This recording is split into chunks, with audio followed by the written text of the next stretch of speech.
Let's talk about the Big 12 a little bit. There, Whew. there were what was it, 4 games tonight? I think. Whatever. There was a lot of Big 12 basketball being played tonight. So much. And Best conference in basketball, it I is the think. best conference in basketball. Yeah. I have a take. I think I'm ready to make public though about the Big 12. Would you like to hear it, or would you Yeah. like me to save it for? I would love to hear it. I'm Please get me out of worried. the ACC. I'm worried the Big 12 this year is going to be like the Big 10 last year, Oh, yeah. where it's so obviously the best league. And I'm not saying it's not. By No, the way. I know what The you're Big saying. 12 is definitely the best You're conference. saying the PR of it, and then it goes to the tournament, and they don't have a team that There's is no one team. no alpha team. Yeah. There's no and Yeah. because you're like, if you're talking like national title contenders, it's Kansas and Baylor, and Texas Tech Is a dark horse. is on the fringes. They're a dark horse. They're a dark horse. They're getting there. They just lost to Kansas State. That to me, I will, if I'm going to be optimistic and say that was a scheduling loss. Yeah. Texas Tech played their 4th game in 8 days, I think, when they lost to Kansas State over the weekend. Kansas State beat Texas, Kansas, so I mean, you know, something. so okay, so we'll put Texas Tech on the fringe. They're certainly making it. They've already beat Kansas and Baylor, so I think Texas Tech fans are like, We have to be. we're already in Yes. the mix. Why are we not at the top of this list? Whatever. I still don't. I don't. When I watch Texas Tech, I don't say this is a national champion yet, Tate. Yet.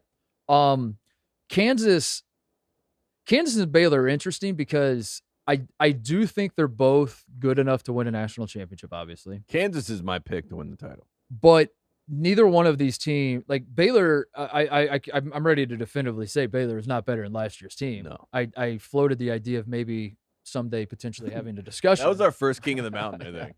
Yeah, that's right. Last week I said think the King of the Mountain has a chance to be cursed. the all-time curse. Like, no, me and you were just picking people, Yes. and they just hit decline. I said Scott Drew has, I believe what I said was college basketball by the balls, and then Yes. they lost 2 in a row. They almost lost 3 in a row ish. It was a tough game at West tough Virginia. game at West Virginia. LJ Cryer, Matthew Meyer had big games. I like Which Cryer. we can talk about a little bit, but I Kansas and Baylor both. Baylor is not as good, I don't think, as they were last year. I think that's pretty safe to say.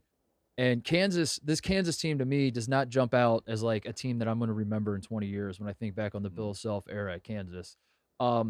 Which gives me pause because only one Bill Self era Kansas team has won a national championship. So I'm like, what if all those other, 2020 is a half. We'll count that as a half. I think But if all these other teams didn't win national titles, how is this one going to win? But then I have to like trick my mind into saying they don't have to, like 2022 Kansas doesn't have to beat the 2010 Kansas team or the 2012 Kansas team. Yeah. It has to beat all the other teams, or it has to beat 6 teams that plays in the NCAA tournament, So I guess like technically Kansas is a national title contender, but I don't love their team per se. Like I don't watch. You like them more than I do. I don't. I just think that they have to figure out how to start Remy Martin. I mean, it's so obvious to me that he has to start. And I think as soon as that move is made, and I don't know what Bill Self is waiting on, I think it's a lot of like, he thinks that Remy's better with the second unit, so he can just have the ball and run the second unit.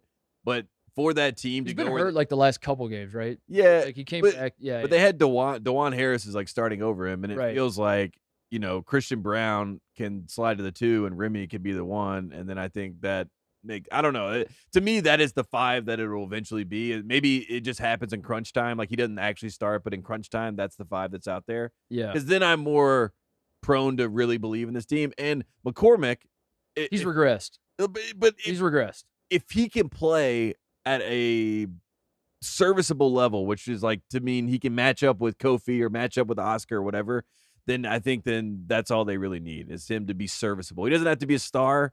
I like Wilson. I like Brown. I mean, Agbaji was my pick to win National Player of the Year. I think he still has like another step that he can take. But I see what you're saying. I mean, but and how many times have we believed in Kansas and they faltered in the tournament too? So and the Bill Self move, the Bill Self style of play is to dump it down low to the big men, to run offense to their big men. Yeah. You think of any great Kansas team you can think of that's existed under Bill Self. They've had a pretty good big man. Yeah. As Ibuki comes to mind. Meanwhile, Baylor, I think they're just like they have a very obvious offensive limitation ceiling, just with the raw talent of the roster they have, which again, like Baylor's definitely good enough to win the national championship, no question about it. They were deserving of their number 1 ranking. I think they should be the favorite to win the Big 12, despite dropping 2 in a row. I still believe in them, maybe a little more than Kansas to win the Big 12. Maybe not. I don't know. I guess fans being back in Allen Fieldhouse changes the calculus. No, for but that you're a right. little bit, Baylor's still the favorite on paper. but yeah, that they're like they're the emotions you felt certainly watching Baylor last year. It's sort of it's the same thing. You're like you're talking yourself into it, which is hilarious because just last week when I was talking about Scott Drew, I was like, I have to talk myself out of Baylor now. But like Yeah. I think they don't have Sohan's been out for the last few games, which like isn't really that big of a deal. The freshman dude that's longer, but that to me like having I made this point before, like having those the wingspan and the length that they didn't have last year that they now have defensively. I think Kind their of tricks defense yeah. They don't could have the guard be play that they had last better, year, but they have yeah, the length this year. they don't have the guard play. They don't have the, and I think like ultimately that worries me. I don't know. I don't like Baylor is I'm getting like 90% as excited as I got last year. And again, it's just the mental gymnastics. So my fear is fast forward to the NCAA tournament. I'm not worried about Baylor and Kansas like losing in the first or second round. I don't think it's going to be a complete disaster like it was for the Big Ten last year. I don't think we're going to get a Cameron Krutwig situation where he's just like on McCormick and like, lighting up. What even was that? I still can't believe that. Like I don't think that's going to happen. I don't think a 15 seed is going to beat Baylor in the Yeah. first round, like happened to the Big Ten apparently, or so I've heard. I don't think it's going to be like that, but I'm worried about the idea of like the Big 12 is so much better than everybody else because night after night, any team can beat any team. We see Kansas State is not a very good basketball team. They just beat Texas Tech. They just beat Texas. Like it's a very competitive league, top to bottom, best league in the country. But it would not surprise me at all if they get like one team in the Elite Eight and none in the Final Four. Yeah. I guess that's where I'm at, and that's like that's my take on the Big 12. So there you go. Yeah. That's what I realized tonight watching these games.